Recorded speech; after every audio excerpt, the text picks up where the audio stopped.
Hi, everybody. Welcome to another episode of the Leadership Launchpad's Pick and Mix podcast. And today I'm delighted to have Gareth Conyard on. And we were just talking offline about how we've connected lots of times and met a few times kind of in person, but it has been a while. So I've never really had the chance to get kind of behind the scenes, so to speak, and to find out a bit about where Gareth came from and his story. And of course, if you're new to the Leadership Launchpad podcast, this is what this is really about. So welcome, Gareth. It's great to have you. It's great to be here. Thank you for having me. Well, let's get started. I guess what people will be initially interested in is what do you do currently in your role? So I'm currently the CEO of the Teacher Development Trust. That is a small charity that has existed for just over a decade. And that cunningly, as the name suggests, we are interested in promoting effective teacher development. Sometimes that's through program delivery, sometimes it's engaging in policy work, and sometimes it's research. And we'll do anything that we think helps shift the needle on helping teachers and leaders in the schools access the best professional development. Amazing. And for me, it's always been like such a unique organization, really, because it does have literally one foot on the front line and one foot up in the kind of, the cloud, so to speak, with policy and government and stuff like that. So super, super important for somebody to bridge that gap. So I guess what people are really interested in is the backstory. So take us back, back to the beginning, I suppose. A teacher originally, I guess? No, never been a teacher. Oh, Never been a teacher. I think I would be a really bad teacher. Reasons I think that I always have so much respect for those who are working classrooms is I know that deep down I couldn't do it. Right. I'd be fine to some extent, but I think ultimately I lack the patience and, as may come out in this conversation, the ability to not swear, which Oh, I love it. which would make me less effective than I'd need to be. So my background is government. So Right. I was a civil servant for 19 years, almost all at the Department for Education. And like being really honest, I didn't join the Department for Education by choice. I sort of did a generic, I want to be a civil servant Right. thing, and that's where I ended up. But having stayed there for 19 years, it's obvious I came to love it. I spent a bit of time as well working for the Department for International Development on education policy. So I feel like I had a good grounding of lots of different things in that space. In that time did early years, did higher education, did, everything like classic civil servant, move around quite a lot. But it's the school stuff that really got me. And in particular, the job I think that changed my view of what I might do was a time where I was asked to lead the department's engagement with the teaching unions. Right. There is some poor sod whose job it is to meet with all the general secretaries and try and navigate a good path between them and ministers. And that was an Yeah. absolutely amazing job. And it meant that I really got engaged with some of the real nuts and bolts of how these things work. And from someone who's always been interested in big sort of systemic Yes. changes, that's the nature of government, recognizing more fully the importance of understanding what's happening on the ground in order to be effective in those changes, I think was really important to me in my career. So not a teacher, but lots of education background. And I think I've worked with lots of excellent people who really understand the nuts and bolts of it. Wow. And that makes now complete sense to me. I mean, again, we were talking offline about, for me, how much of a big step up it would be into that sort of CEO world, assuming that, but it sounds like your background almost, set you up perfectly for that. I mean, I think there are the civil service is a great career in all kinds of ways, one of the things it does is obviously gives you the experiences, if you do it well, it gives you the experiences of adapting to lots of different things, of having to step into spaces and be authoritative very quickly. But it also gave me lots of chances to lead small teams, lead bigger teams. I think, the biggest team I was responsible for was about 120 people. Wow. This is a charity right now, Teacher Development Trust, about 15 people. Yeah. But I've led people at different times and through different bits of work, and it's a good grounding for that, I think. It's definitely helped me prepare for this. Brilliant.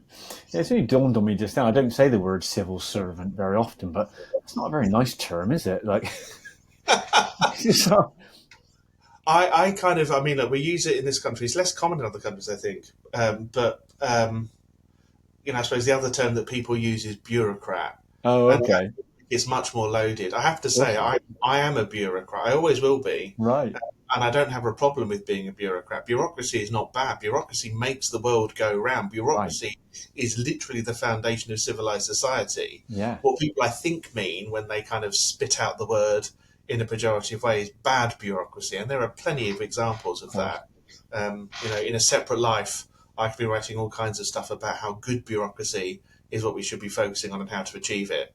Yeah. But yeah, I don't mind being a bureaucrat. I'm a I bureaucrat. like that. I like that. And I think, well, I mean, that kind of points to something really important, doesn't it? Not just for leaders, but for everyone else, about how, you know, just because historically a word has some sort of emotional connotation attached to it doesn't mean that we can't then revisit that and challenge that, I suppose. Um, People so, use it in all kinds of ways. I mean, there is, we see this in politics right now, don't we? People using terms like in the US, for example, liberal is an insult. right. We were speaking offline. I was saying that I'm a big West Wing fan, and so when we watch the Yeah. West Wing, a moment where someone who you're meant to like is called a liberal, and he says, "I wear that as a badge of honour." And it's Yeah. kind of like the same with that bureaucracy. I'm a bureaucrat, and that's not a I bad love thing. that. But I get that you should say connotations emerge, and people use it shorthand for all kinds of sometimes positive, sometimes nefarious reasons. Yeah. Well, let's bring back that word then. I'm going to champion it, and you can champion it, and Right, let's do we'll that. bring it back. Bureaucrat and proud. I love it. Now, I suppose one thing we should mention just briefly, I suppose, because people that are familiar with the TDT might be familiar, obviously, with David. Where did that friendship come from? So I first met David. So it's David now Monis Weston. Yeah. Oh gosh, back in about 2015, 2016. So not long after he'd set up the Teach Development Trust. Okay. And that's because he was obviously doing stuff in this space, and because I was working the teacher workforce space, the DFE, our paths crossed. Yeah. We worked most closely together when he was leading the review of teacher professional development standards, which was published, I think, in 2016. Right. And in good government administrative terms, I had people in my team who were acting as secretariat for that review. So I worked with David through that, and then over the years we talked quite often. I was involved with the DFE in running. So I, led the team that created the early career framework, procured that, got that delivered, the review of MPQs, and obviously I'd speak to David often because he was a person who had things to say in that space. Yeah. He was a voice, and the TDT was, clearly authoritative and relevant. So I've known him for a long time, but it was always through that sort of government, external person stuff. When I decided to leave the civil service, David reached out to me, and I sort of made it known that I was interested in doing something different. Yeah. And he kind of said things, look, I think there's an opportunity here at TTT. Do you want to have a chat? And we had a couple of really good conversations, and it felt like there was some real common ground between the way we approached the world and what he was trying to achieve at TDT, and I thought I could add value, and so that's where it ended up. I love it. Wow, that's great. What a partnership that is. Okay. Well, let's get into the meat of the podcast. For those that are new to the podcast, we have a kind of set of standard kind of almost components, I suppose you'd call them, that make it up, and all with the aim of really trying to get behind the scenes of the guests' lives and career and things like that. And so the first thing we talk about is something called a fast friends question, which again is kind of aimed at creating connection between people really quickly. And Gareth had lots to choose from. He's chosen 3, which we'll use throughout the kind of session. And the first one he chose was, if you could wake up tomorrow having gained any quality or ability, what would it be? So tell us about that. I think the answer would be resilience. Okay. And I need to be careful how I frame this, because it's not that I want to lose any kind of humility at all, but I am in awe of people who are able to keep going despite setbacks. It's something that I find really hard. When things don't go the way I hope they would, when I feel like I've not delivered something as well as I could have done, I feel that really profoundly. Right.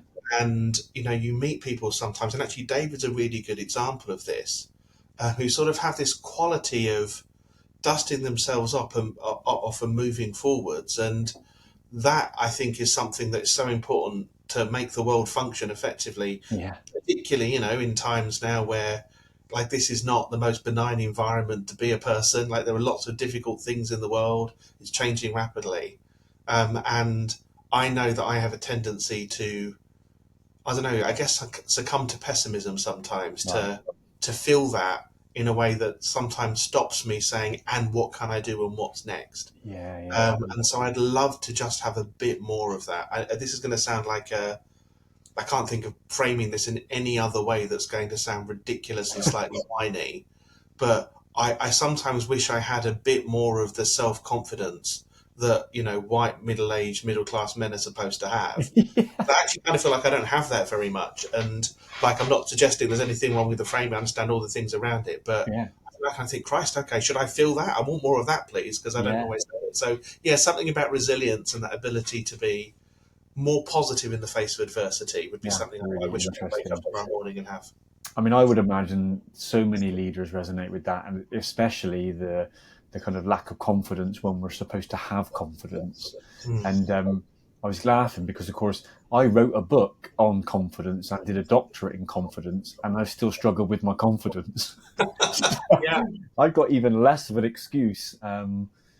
But something that resonates with me quite strongly about that resilience is, as you were saying, is that I've noticed something about myself that I don't think I'm as resilient about the quality of my own ideas. So before I launch them, I feel like this is exactly what should happen. I'm completely committed.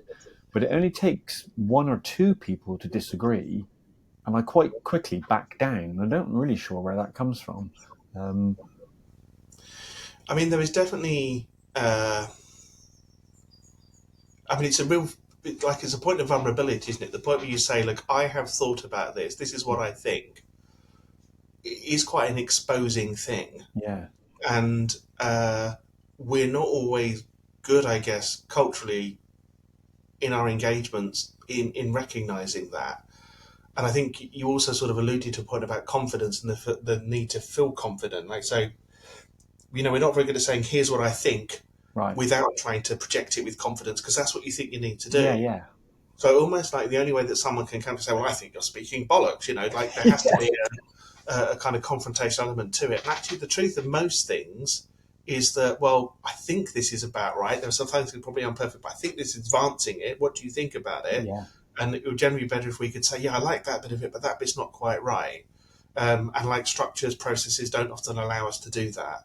So, I mean, I completely recognize that sense of, that kind of vulnerability that you're bringing to something that can then very quickly be tested by someone, often without thinking it, saying, what the hell are you talking about? I think something Yeah. completely different. Yeah, And of course, their point may be said with all kinds of confidence, and they don't feel it either. yeah. So, we end up in this stupid world where everyone is sort of pretending, Exactly. and no one's very happy. So I true. recognise that too. Well, that's a good initial takeaway for leaders, isn't it? To recognize the role that they play in confidence creation. When certainly someone junior to you comes to you with an idea or, a concept, your response to that will have an impact beyond just that moment, and yeah, fascinating. Okay. Well, let's keep moving on. So again, for the second element of the podcast is something we call ignition points. These are basically events or people or experiences from the guests' lives that have caused some sort of transformation. And again, the guests get to choose. And Gareth's chosen OCD diagnosis. Tell us about that. I mean, it probably links a bit to the resilience point, the way you kind of ask questions means that these thoughts lie in my head. But so I have obsessive compulsive disorder. I was formally diagnosed with it over a decade ago now, but really it's something that on reflection has been part of my life Of course. since I was a kid. And the reason why I think it links to the resilience point is a bit about the assumptions that people end up making. Of course. Although I didn't come from a great background. I didn't have the best childhood in the world. There were, again, the details don't matter, but it wasn't a good childhood, leave it at that. And that obviously leaves scars. And the way that I responded to those things were developing a way of being in the world that essentially led to obsessive compulsive disorder. It's a reaction to something. Right. But I'm high functioning. Like, I went to university, I've got a good degree, I got a job in the civil service, I did well. And I suppose the point where the diagnosis made a difference is it gave me a different way of of framing things and a different understanding for what it meant to shepherd my mental health. And it particularly took me away from a point where I thought I can fix it to a world where I just need to understand that this is who I am. Right. And it's not a bad thing. Like, it's no surprise given the experiences I had, and frankly, given the way the world works, that I struggle with it in a particular way. Yeah.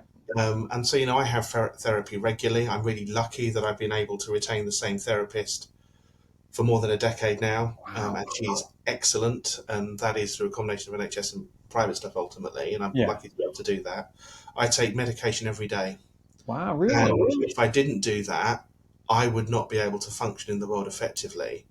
But also, I've never liked the idea that, you have this saying that diagnosis is not it's not an end and it's a beginning. I really think that I don't think that anyone can't be successful while dealing with mental health issues. The point is, what's the structure, what's the support that helps you respond to who you are. I also think, frankly, that the world is so hard to navigate, and we are still at a point where we don't give enough credit to the issues we face just as a species. From an evolutionary perspective, we are not that far away from sort of hunter-gatherer ancestors. No. And the way that anxiety responses play out, the way, frankly, that my OCD plays out, is much more linked to a world that doesn't exist anymore. And I just don't think we're very well equipped to navigate the world as it is. So if the way I need to navigate it is with regular therapy and taking my doses of talipram every day, then that's what I will do.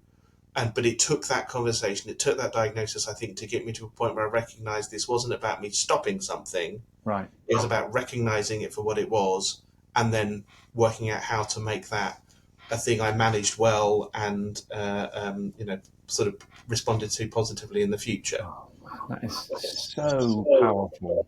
That idea of managed, not cured, is huge, isn't it? And I mean, I don't know much about OCD, but when you started talking the stuff when you were a child, is it a natural reaction? It's probably not a single one, but this idea of not feeling in control, so then looking for control, is that I think so. Like, I mean, I'm not pretending to be an expert, and obviously there are lots of different ways that people respond to childhood trauma. And within family, I can see my siblings have done different things. But from my perspective, in a world of, as you say, of sort of more chaos and unpredictability, ways of exerting control really matter.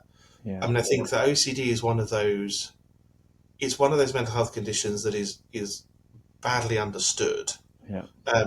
And it's partly because of how it's sort of described in the site. Like, you can get away with saying, someone's a bit OCD if they're they're post-it notes in the same order or something. And it's not that I understand the sentiment behind that. I mean, the kind of crucial thing, I think, for me, with any OCD experience, there are different forms of it, but the thing that you really need to get is that if somebody has an OCD moment and they are, the thought process is, if I don't do this thing in this way, right, then something really terrible is going to happen. Like, it's often really right, this person's going to die. Okay. Right, it's not, I'm going to feel a bit uncomfortable because my pens aren't in the right order. Yeah. And like, I'm not trying to say anyone shouldn't use it. Like, language is language, but I think that sometimes means that people don't quite understand how it plays out. Yeah.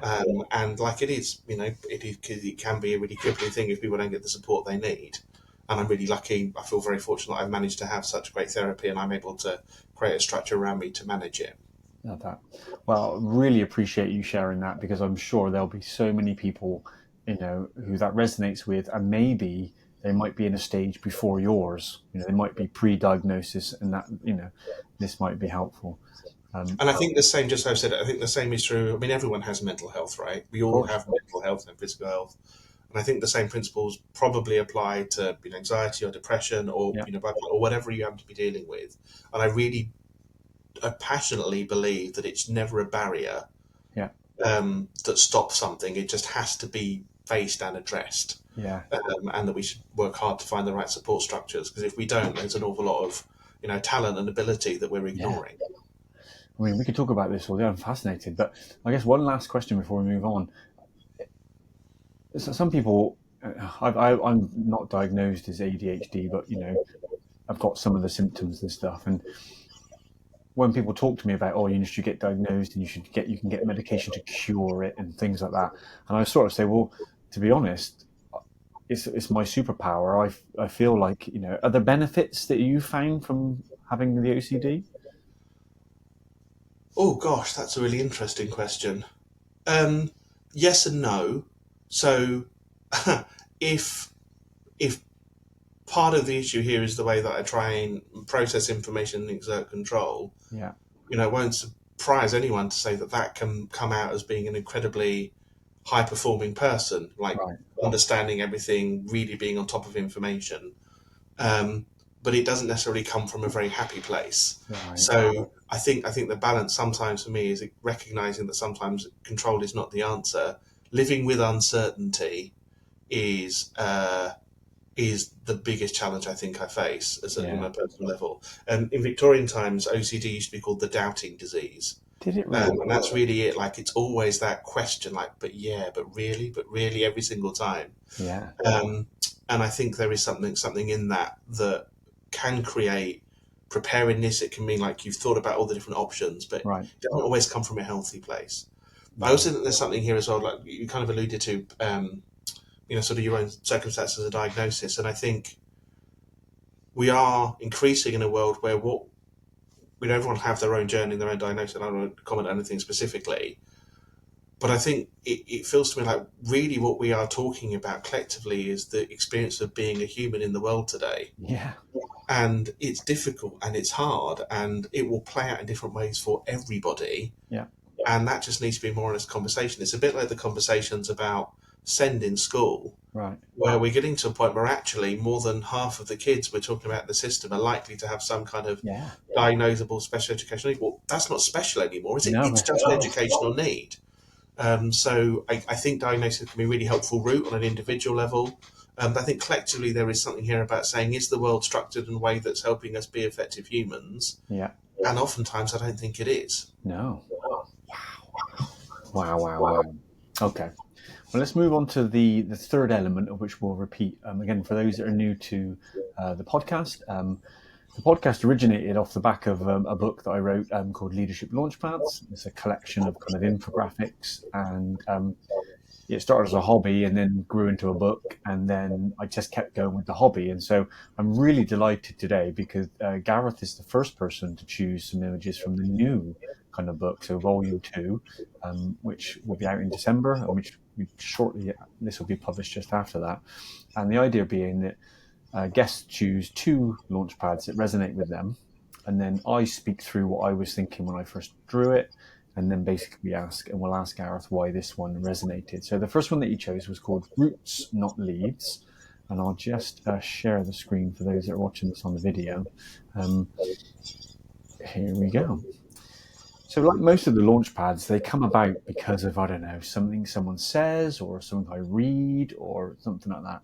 And I remember someone saying something like, don't hack at the leaves when you're trying to solve a problem. You need to get to the roots. And that instantly obviously stirred up this idea that if we've got finite kind of energy, then our actions and our energy should be directed in the right place. So I guess in this sense, we're looking at the cause of issues, not their symptoms, although I suppose they're not kind of mutually, So typically I started thinking about what might the leaves be? What might be the symptoms of, poor performance, or what might we actually see in an organization? And the first things that came out were things like staff turnover, underperformance, low engagement, and maybe a lack of innovation.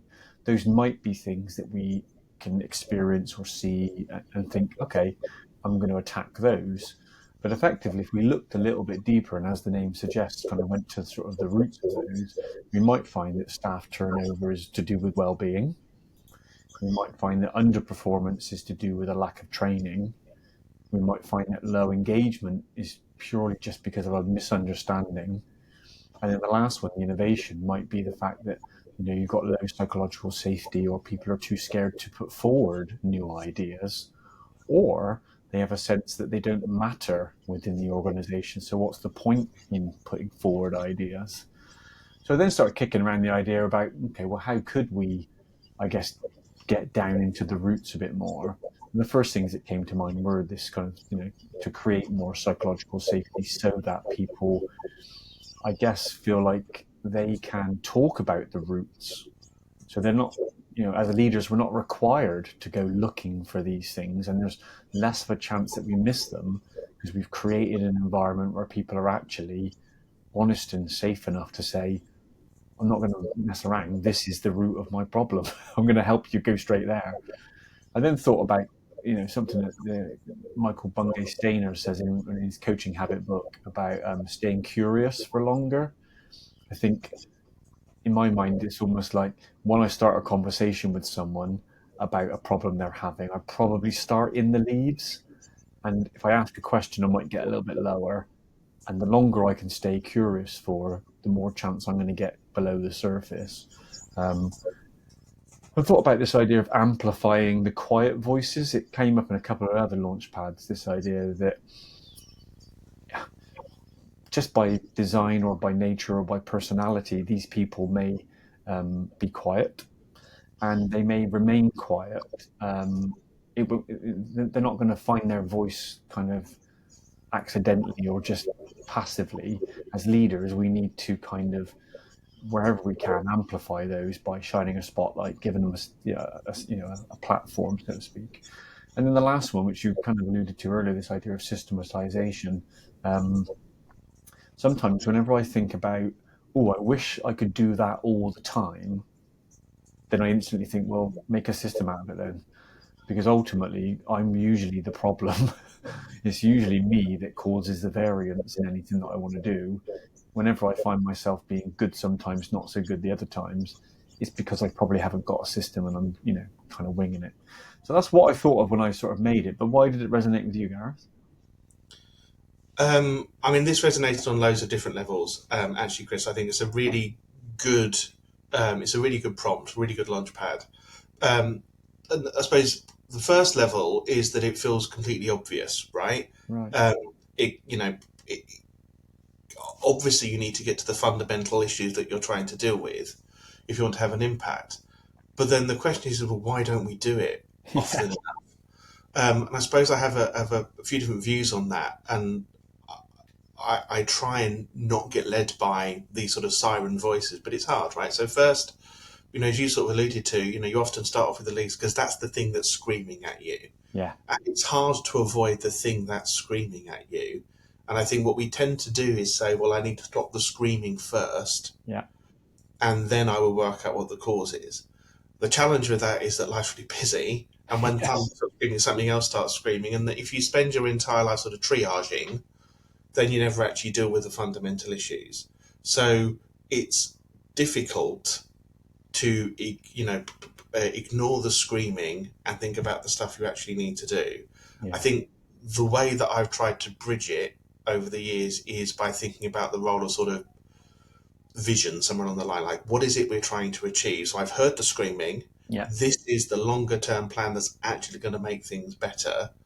And this is how we're going to get there. So it doesn't ignore the screaming. You can't do that. You have to focus. Like if the plan, let's extend the metaphor, is to have a healthy tree. Yeah. The representation of that is going to be, the leaves, foliage, whatever.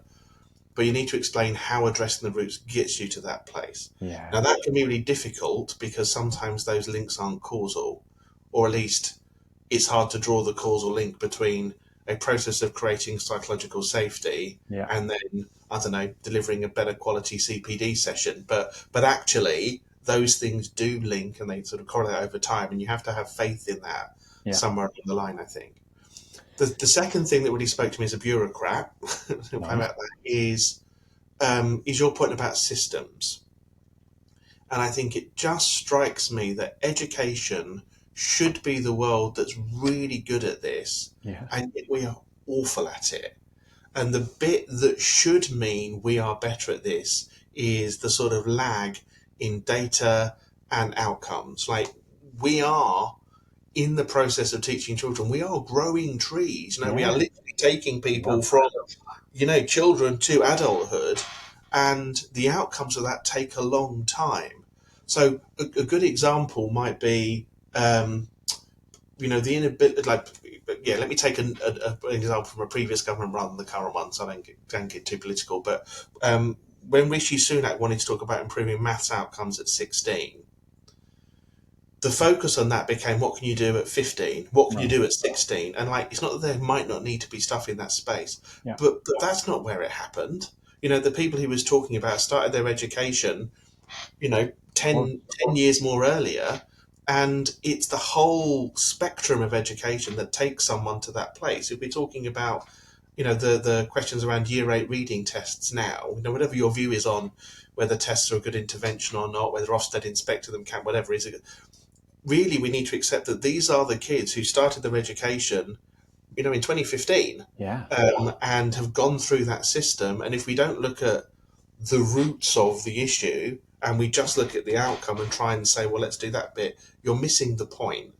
So we as an education system should be better at recognizing the time it takes to do stuff. I think we should see ourselves as nurturers. The reason we often don't is not because people don't want to, but because the screaming is so loud, because the pressures on people's time, the pressures on heads, the pressures on, me running a charity with, precarious funding in the way that funding is precarious for all charities at the moment, school budget declining.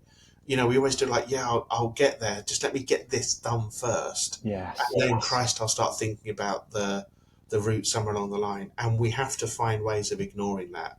You have to find ways of ignoring the front page headlines, the immediate policy things that people distract us to, the, really difficult problems that we're trying to address, and say what would make this better, not by the time of the next election, not by the time of the next Treasury spending review, but in 15 years' time, when this 5-year-old who has come to me in my school is going to be entering the world of work, whatever. What is the thing that would make their world better? And that's the stuff we should focus on. I love it. Yeah, that is really, really powerful. Wow. Okay. Well, let's keep moving on. Okay. So the second Fast Friends question that Gareth chose was, if a crystal ball could tell you the truth about yourself, your life, the future, or anything else, what would you want to know?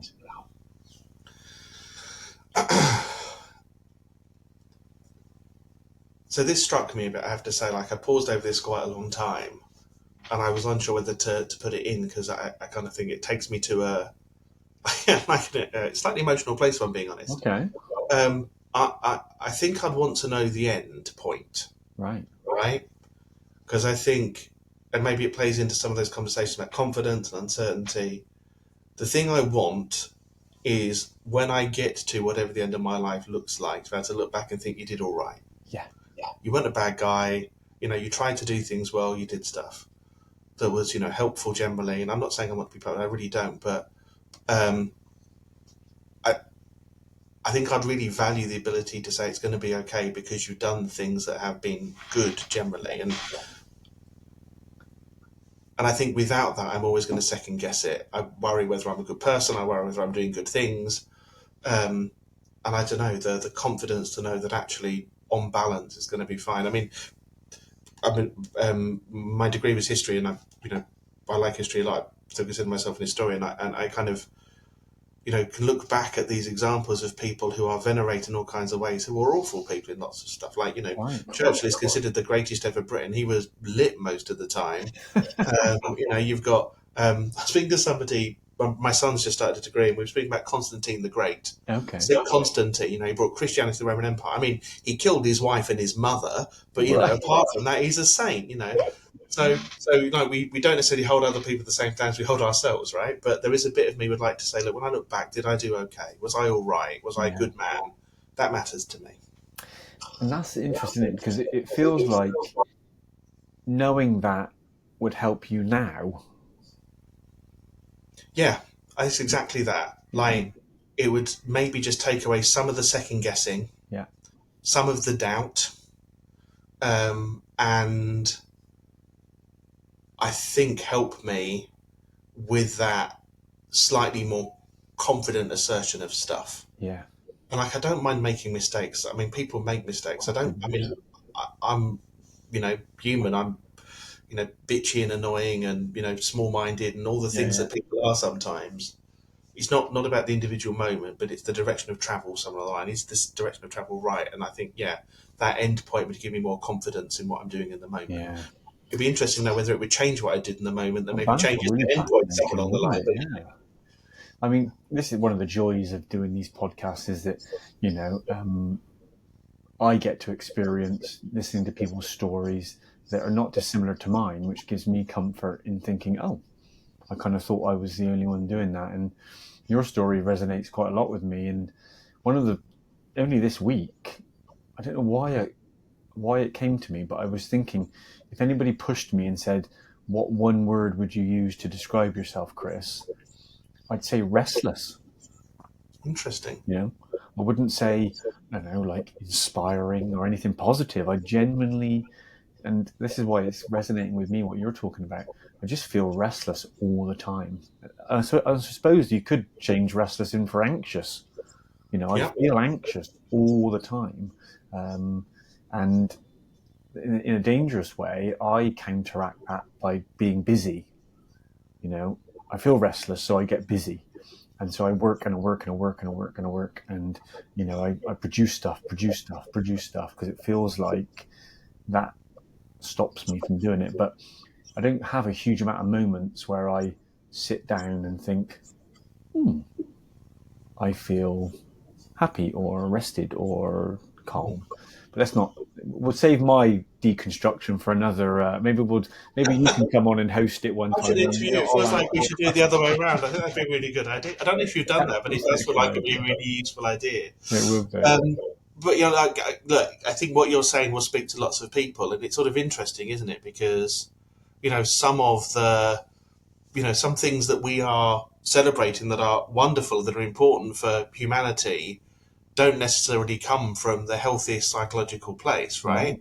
No. No. People who are driven, people who do stuff to try and make the world better, aren't always doing it because they are well-rounded, happy people.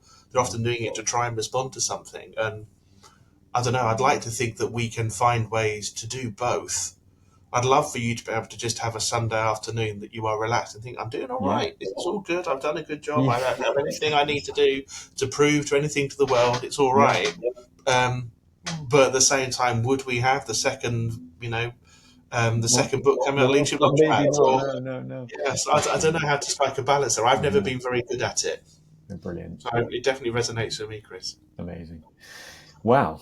Let's keep going. And again, I appreciate your vulnerability during this because this next one, again, from the title, seems like you're going to be super kind of generous with your kind of thinking.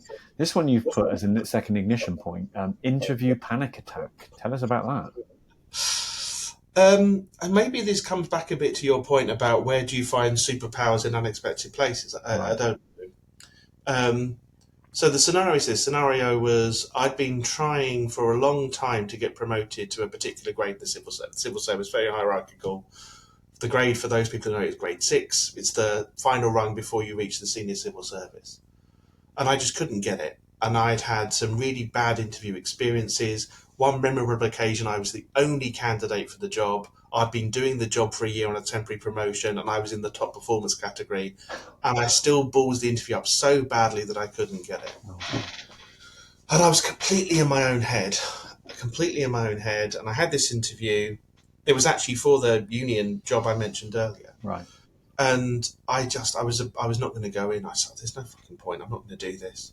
And I had a full blown panic attack, hyperventilating, Wow. the open plan office as we had at the DFE. And a good friend of mine, Lisa, basically took me into a room. I mean, and because it's sanctuary buildings, those who've been there, all the rooms have glass walls, so there wasn't a lot of privacy here.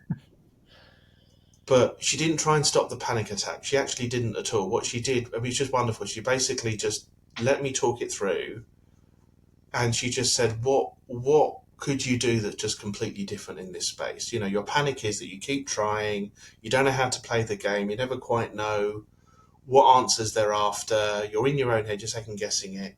Said, "Look, you're going to not get this job anyway, Gareth. So if you're not going to get it, what do you want to do?"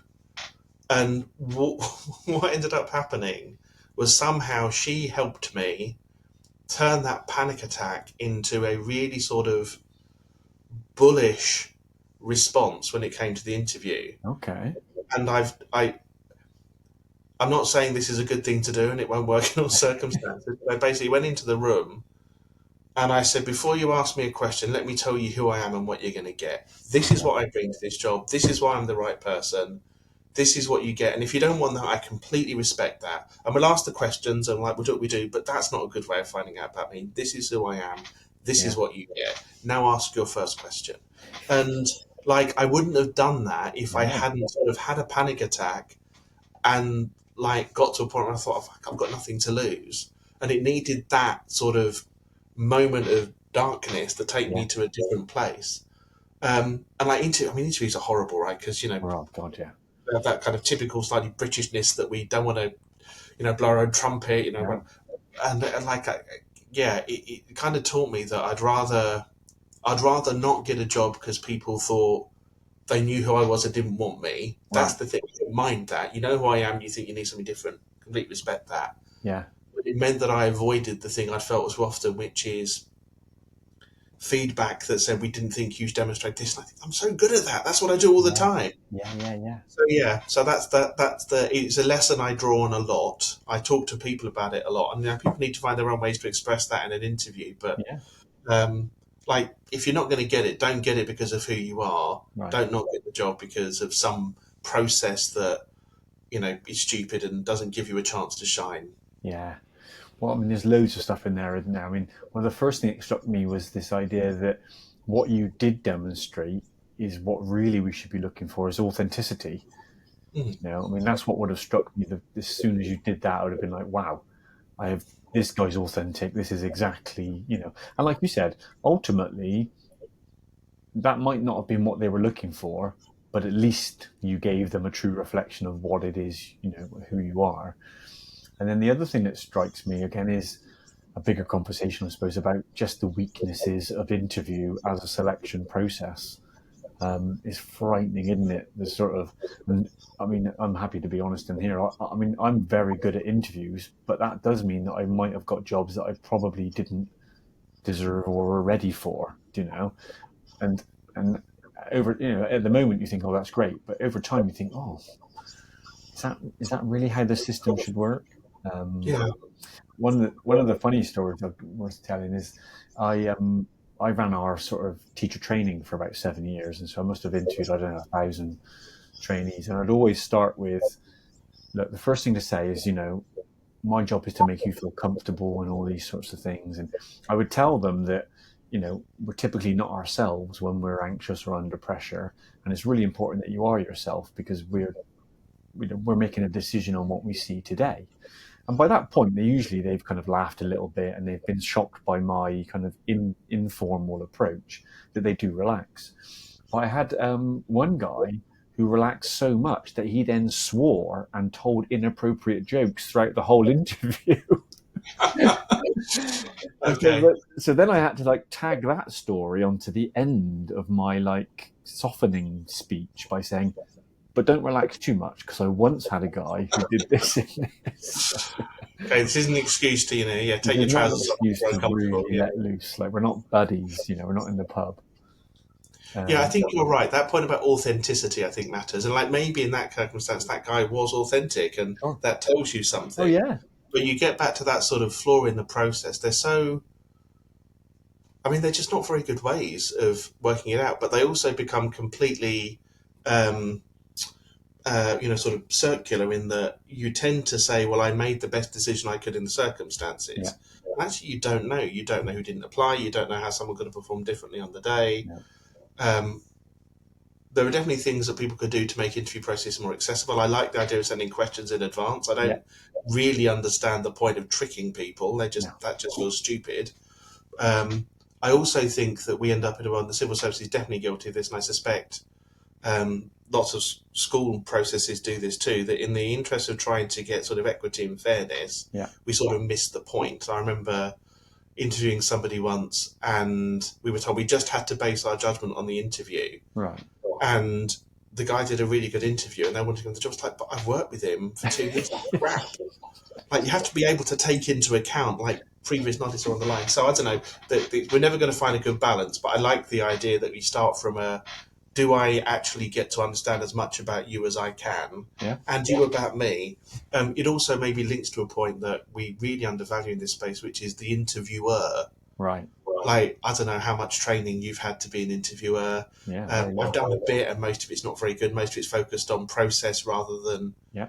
than practice. And like a bad interviewer can completely screw up a process. Yeah.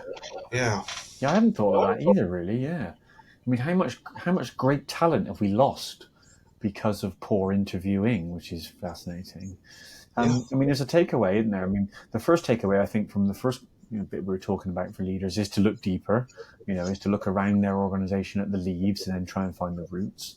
And I think this one is, go away and, have a bit of a review of your current recruitment processes and maybe think about, I mean, like you said, sending questions early. I heard of one, which I think is becoming more popular, this idea that what we're really interested in is your ability to develop.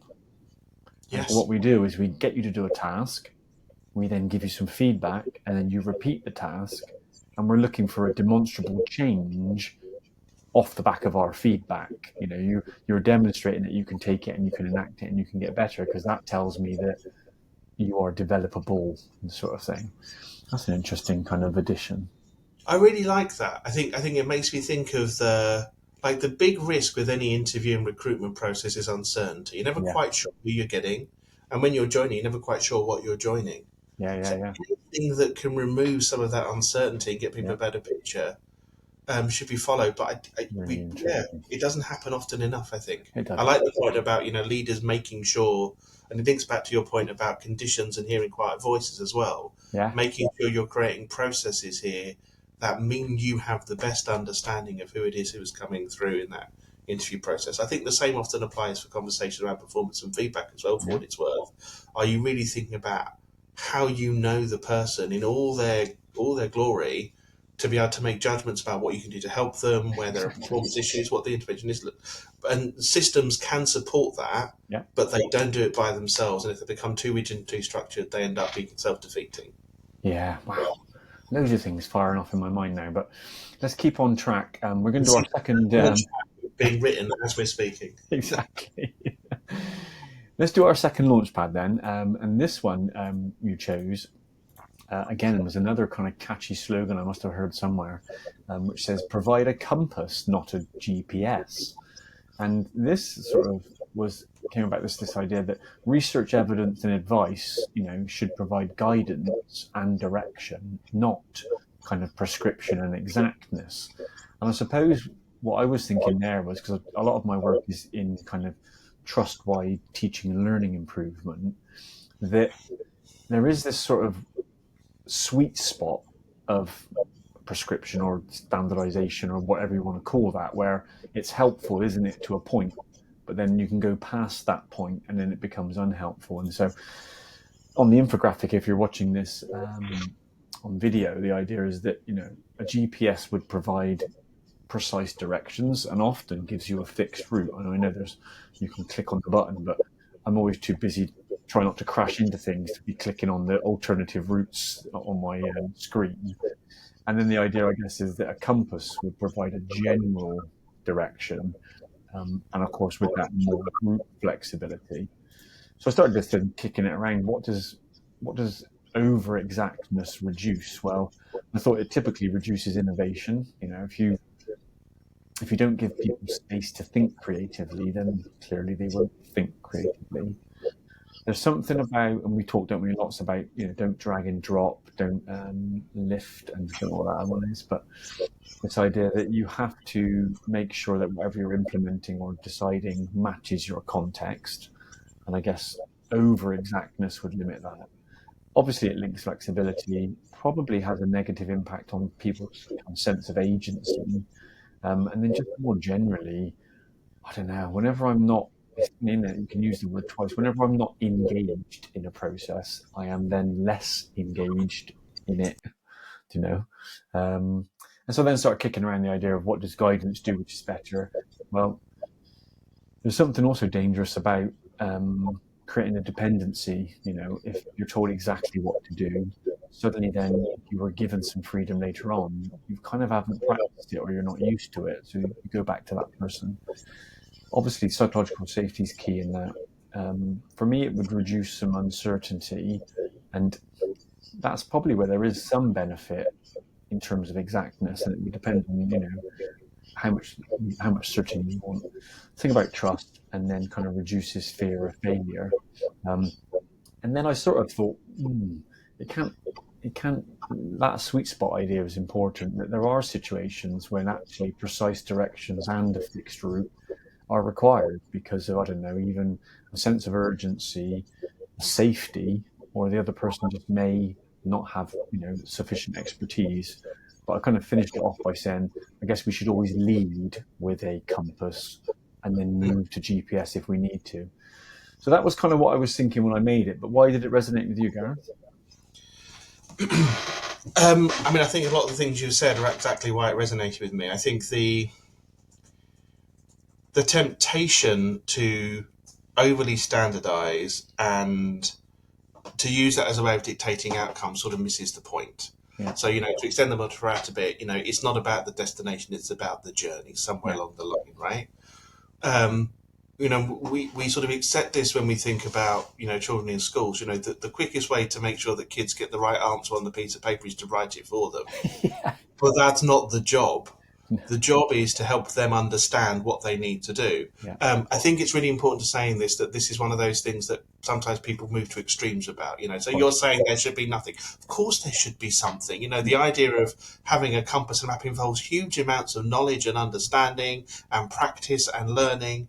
But the point is that through that process, you understand, I'll go back to the word you used earlier, your authentic vision, what you are as a person, how you do this. Yeah. Because ultimately, we know that leaders are going to spend a lot of time by themselves. We know that education is one of those odd things where head teachers do spend. 90% of a teacher's time is alone in a classroom with their kids when you're in secondary school. So you can't just say follow these instructions and assume you get to this outcome. You need to have some trust. You need to have some judgment because kids don't comply. Like the world isn't like that. Yeah. And I suppose in our attempts to try and standardize and codify, we miss the point about being able to respond to change and difference. Yeah. And I see the allure, the comfort of, I don't know, kind of management information systems that tell you, this teacher has spent this much time on this portal at this point, and you've got some nice dashboards at the centre that make you feel good. It's probably your bollocks. Yeah. The other thing that occurred to me is and I thought about this a lot at different points in my career, but it keeps coming back. There's a scene, if anyone's watched it, in the Monty Python film, The Life of Brian, which, very briefly, people think he's the Messiah. That's the kind of point in the film, and he isn't. Okay. And there's a point where he's being chased by a crowd who all think he's the Messiah, and they want to follow him. And he gets sort of blocked off, and he turns around and he tells them all to fuck off. Right. That's what he says, and they're all saying, "How should we fuck off?" That's the point here. If we focus on GPS, then that's where you're leading people to. Yeah. They never have the confidence to turn and say, "Well, how am I going to do this different thing or this new thing?" Whereas if you recognise a bit of variability, a bit of uncertainty, then you give people the skills they need to respond to stuff. And I can't think of an example where any school has enough certainty to write a GPS for everything that you could possibly want. Yeah. And I also know that there are some who are trying and they're going to fail. Yeah. And it's a much better thing to do to give people the kind of skills and understanding, both to work it out for themselves, but I suppose, again, overextending the metaphor a bit, to recognise that you might get lost, but that you have the ability to say, right, I'm going to look at the compass, I've gone too far that way, this is how I do it. Yeah. That's the thing we should be aiming for. And that's just a much better outcome of the system. It's definitely a better long-term outcome, which maybe takes us to the point about roots, not leaves, right? The GPS is giving you the leaves, but actually it's not the answer. Yeah, that's a great tie-in, that, isn't it? And of course, is there anything more dynamic than a classroom? Yeah. There's very, very few environments that are as dynamic as having 30, young people in a room. And in order to meet need, you have to be adaptive. And to be adaptive, you have to have had practiced adaptivity. And to do that, you have to have the freedom to, so there's all things wrapped up. And I think you're absolutely right. This idea of we might, and no one's doing this kind of with bad intentions, be focusing too much on the kind of immediate, you were saying the screaming and all that stuff, and not have as much of a long-term gain. But the really dangerous thing about that stuff, isn't it, is that when you do wake up and realize you're not happy in the situation you're in, it's often too late. And it took 10 years to get there, so it'll take 10 years or more to unravel it again, Yeah, exactly. One of the other things that occurred to me is, so I'm a big Brené Brown fan. Oh, me too. Yeah. And in her Atlas of the Heart book, one of the things she talks about is what different emotions look like. And in particular, your point about sometimes a GPS might be needed, I think it's completely valid, right? There are times where you might need to say, look, this needs fixing. Sometimes, as you say, maybe safeguarding issues, there's just stuff that hasn't happened in particular ways. And it isn't always a learning moment. One of the things I like about that book is the way she draws the distinction between anxiety and overwhelm. Okay. Like the basic distinction she has, her analogy is when she was a waitress. And she said, like, anxiety is the point where you go into the kitchen and say, I'm really struggling. And someone says, what can you do to help? And they say, look, can you just deal with those, customers on table 3 because they're really being difficult. And if someone doesn't cook the damn starters quickly and help me take them out, I'm going to lose it, right? But you still know what you need to have it better. Whereas overwhelm is the point where you don't know anymore. And that's where you just need someone to come in and take it away. Yeah. Because that's the only thing that's going to help. And I think there may be, so if you're going to say, I need the GPS intervention, be clear it's because it's at a point of overwhelm. Yes. Not because it's at a point of anxiety. If you can help them find their way through it, do that. That should always be the starting point. And you should only say, right, I'm going to tell you the answer and make it happen this way, if there is no alternative. And I think we don't work that way too often. That is brilliant. Yeah, I love that. Wow. Okay, well, I'm conscious of your time, so let's move on to the final bit of the podcast, and this is the final Fast Friends question. And this one you chose says, when did you last cry in front of another person?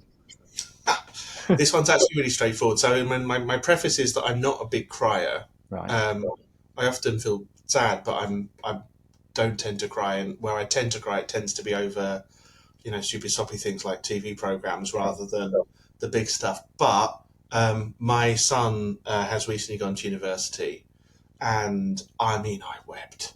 Did you? My wife and I were often crying in front of each other. Yeah. Tried really hard not to cry in front of him too much, but it broke me. I love my boy. Yeah. And he's not in my house anymore, and he's left home, and it's wonderful. I'm so proud of him, and he's going to have an amazing time. That's all good stuff. But God, I broke a little bit. So, it wasn't just, did you have a little cry? There were, proper weeping tears. Really? I am devastated that I've lost my boy, but also so proud of him. It's the right thing to do. So, yes, it's not that long ago. There were plenty of tears in the Conyard household, and plenty of them were mine.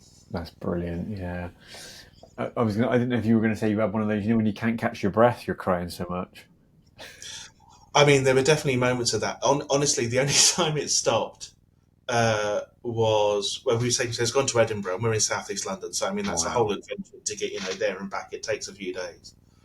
And the morning we were leaving, he had a moment where, he was really calm about it. He had a moment where he just stopped, and he just said, "I don't know why I'm doing this. Oh, God. I would like living here. I've got great friends at home. Why on earth am I going to Edinburgh?" And it was funny. That was the thing that actually made me stop crying. It's just I've got a role here. It's my job as your dad is to get you out the door and make you know it's going to be okay. Right. And give him the confidence and the security to do that. Yeah. Which, I hope we did. And it was funny that was the thing that I thought, inside I wanted to say, yes, stay, don't go. Yeah. You've got a room. What do you want? I could homeschool you. Xbox game, what? But of course, it's not the right thing to do. So yeah, that was the thing that stopped the crying. Interestingly, and I guess in a really loose link to leadership, that idea of relinquishing control or not feeling like, or being relied upon, and then that being either taken away or kind of gradually reduced, is probably a similar sort of feeling, isn't it? Yeah, I guess it is. I mean, I think the sort of I mean, there are all kind of motivational gifts you can buy about this, but the idea that as a leader, your job is to help people to develop so that they leave, Yeah, or they don't need you.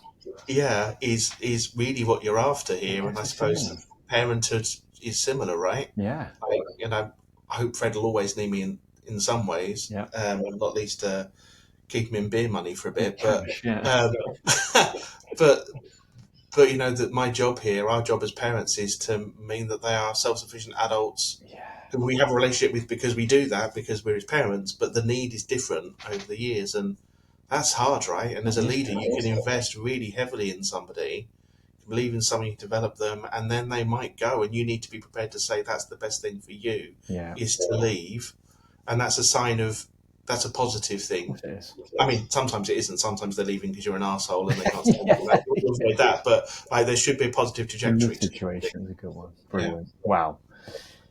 Thank you ever so much. I mean, we can't finish without talking a little bit about some of the amazing stuff that TDT and yourself and your team are doing at the moment. Tell us a little bit about the projects. I mean, I know one big one that's just happened, but tell us a little bit about that for people who aren't kind of aware.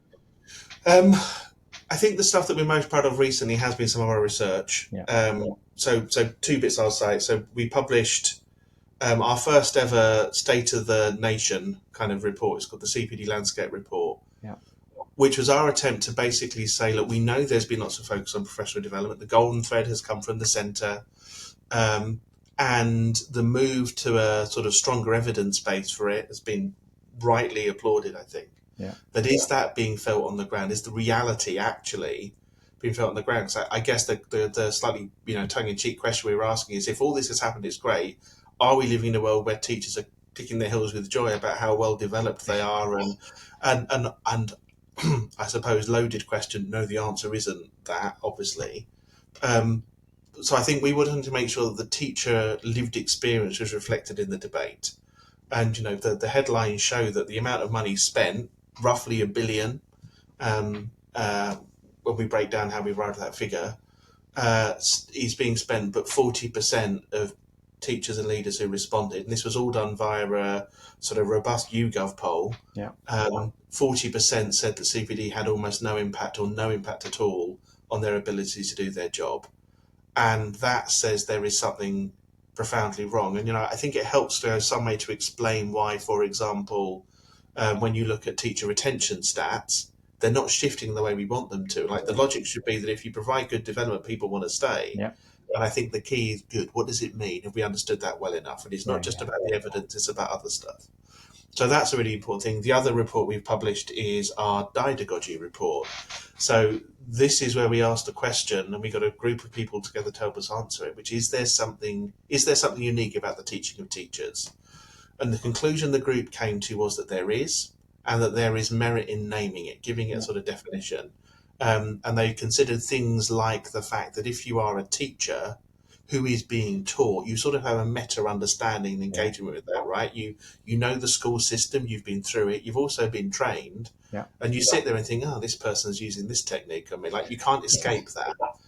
The other thing they thought was really important is that too much of CPD is drawing on pedagogy. Right. And it's not that that might not be relevant, but we're not taking enough account of the fact that we're adult learners working in a particular space. Yeah, Um, I was speaking to somebody who was very good and very considered, and they were talking about how they developed their CPD offer based on cognitive load theory. right. And they were talking about some of the evidence. And I said, but that applies to children.